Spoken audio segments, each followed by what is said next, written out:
Oke. Karena diperkosa pasti traumatis kan Bang? Iya. Nah, ini tugasnya sangat berat ini. Kalau kemudian korban berhasil melewati tahap kedua, baru dia masuk ke tahap ketiga. Yaitu membangun kembali relasi sosial. Dengan siapa? Ya sudah barang tentu. Relasi sosial yang dimaksud adalah relasi sosial sifat suportif. Mendukung, memberikan kepercayaan, siap menolong, memberikan bantuan, dan relasi positif-positif lainnya dalam rangka pemulihan korban. Itu ya, kita pahami ya. Polanya Bang, kita pahami ya. Oke. Nah, sekarang kita bandingkan dengan tindak tanduk PC.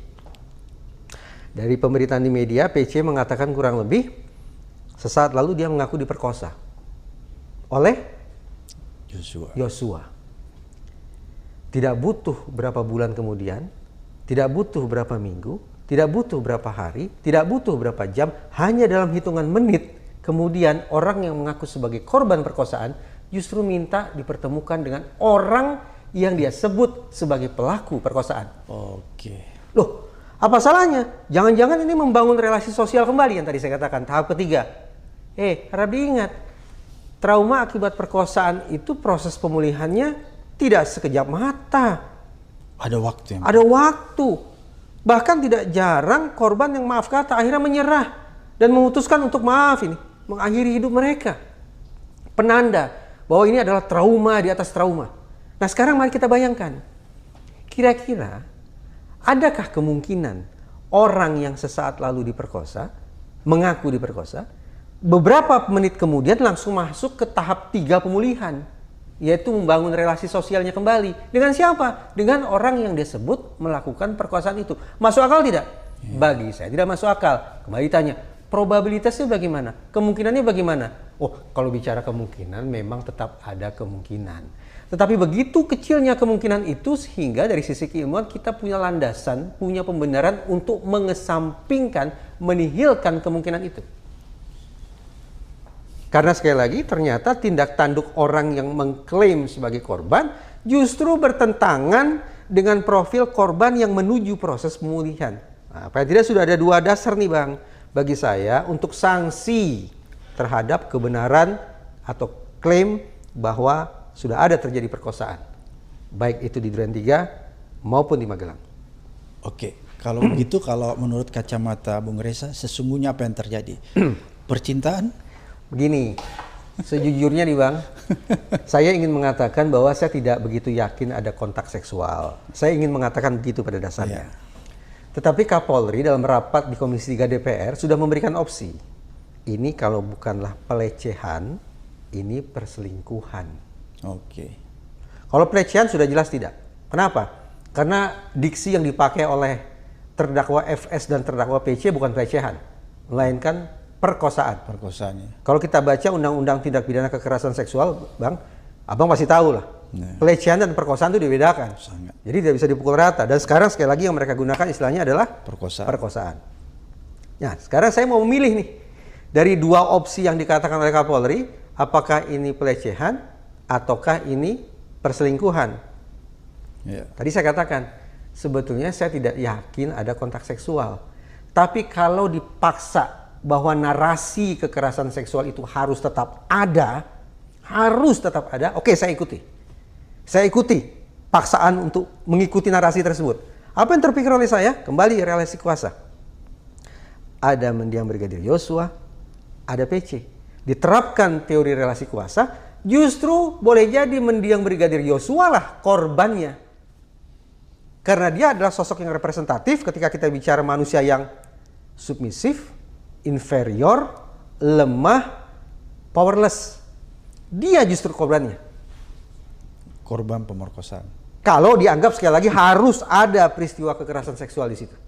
Jadi relasinya begitu ya. Jangan-jangan malah ke situ arahnya. Tentu saja polisi harus investigasi kan. Tetapi teori relasi kuasa kalau kita terapkan dalam kasus ini justru kebalikannya yang terjadi, bahwa alih-alih Brigadir Yosua itu seorang pelaku pemerkosaan, jangan-jangan dia adalah korban kejahatan seksual. Jangan-jangan ya.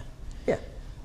Apa dia korban atau ada semacam hubungan? Nah, berarti Abang mengingatkan kita pada opsi kedua dari Kapolri kan? Jangan-jangan ini perselingkuhan. Jangan-jangan perselingkuhan. Begini Bang. Berarti kita membayangkan ada sebuah relasi khusus antara mendiang Brigadir Yosua dengan PC. Ya. Relasi yang terlarang itu kan. Ya. Pertanyaan saya, bukankah mendiang Brigadir Yosua ini sudah punya calon istri? Oke.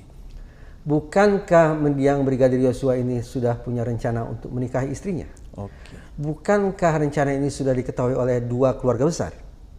Bukankah mendiang Brigadir Yosua akan berjalan karirnya dan kita bayangkan dia akan memilih istri yang sepadan dengan dia?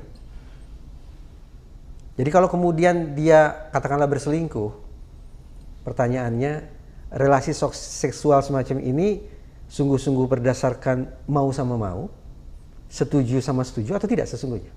Atau dipaksa untuk melayani siapapun itu? Kalau kita menggunakan kata perselingkuhan, tapi ternyata di balik itu sesungguhnya adalah paksaan dari satu pihak untuk melayani pihak yang lain, maka kan sesungguhnya itu bukan perselingkuhan. Perselingkuhan itu konsensual, terlarang, tersembunyi, tapi konsensual, mau sama mau. Nah sekarang kalau misalnya ada orang yang disebut sebagai perselingkuhan, tapi di balik itu sesungguhnya adalah satu pihak memaksakan kehendaknya kepada pihak yang lain. Lagi-lagi ini kekerasan sesungguhnya. Pertanyaannya, apa penjelasannya? Kok ada kekerasan seksual berubah narasinya menjadi perselingkuhan? Misalnya seperti itu. Nah penjelasannya begini.